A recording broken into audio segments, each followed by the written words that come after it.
দেখতে পাচ্ছ এখানে আলু সেদ্ধ নিয়েছি, পেঁয়াজ কোচানো, আর হচ্ছে এখানে কাঁচা লঙ্কা। যারা কাঁচা লঙ্কা দেবে তারা তো কাঁচা লঙ্কা দাও, নাহলে অনেকে লঙ্কার গুঁড়ো দেয় নিজেরা বাড়িতে গুঁড়ো করে। আর দেব হচ্ছে একটু আচারের তেল এর মধ্যে। আর অবশ্যই নুনটা তো দিতে হবে, নইলে কি হবে, তোমার স্বাদ হবে না।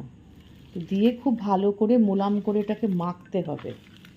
তো কি বানাবো বলো তো, আজকে রাত্রেবেলা একটু বানাবো হচ্ছে ডিনারে তোমার কী বলে, একটু পরোটা বানাবো। দেখো এখানে আমি আটা মেখে নিয়েছি, আটা মেখে লেচিও করে নিয়েছি। লেচিগুলো একটু বড় করবে, কারণ হচ্ছে পুর ভরতে হবে তো।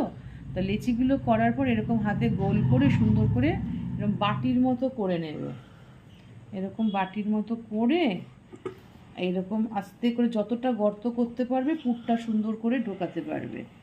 দিয়ে এবার আমি এটাকে সুন্দর করে মোলাম করে মেখে নিয়েছি।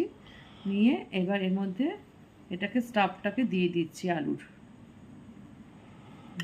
দিয়ে এটাকে আস্তে করে যাতে ফেটে না বেরিয়ে যায়, সুন্দর করে মুখটাকে এরকম করে সিল করে দিতে হবে বা আটকে দিতে হবে।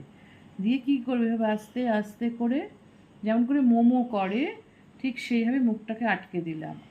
দিয়ে এবার আস্তে করে গোল।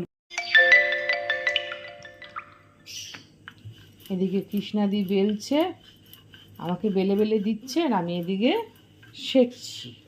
দেখো সেঁকে নিচ্ছি, যেহেতু অল্প তেল দিয়ে করা হচ্ছে।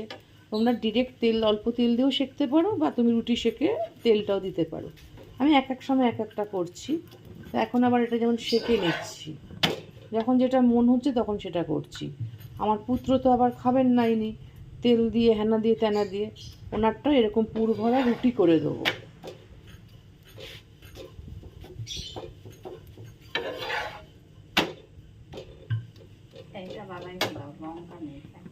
ও লঙ্কা খায়, বাবাই লঙ্কা খায়। হ্যাঁ, ওর কোনো দাদার মুখে মানে ইয়ে পড়লেই উনি খাবেন না, মানে ইয়ে হয়, উনি খাবেন না। দেখো তোমাদেরকে বললাম না যে পরোটা যখন করব তোমরা কিন্তু সাথে থেকো। তার একটাই কারণ, খুব লো ফ্লেমে করব, আস্তে আস্তে করে করব।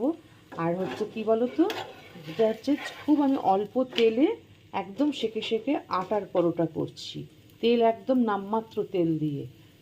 ঠিক আছে, আমি আস্তে আস্তে করে একটা একটা করে ভাজি, তোমাদেরকে আমি দেখাবো।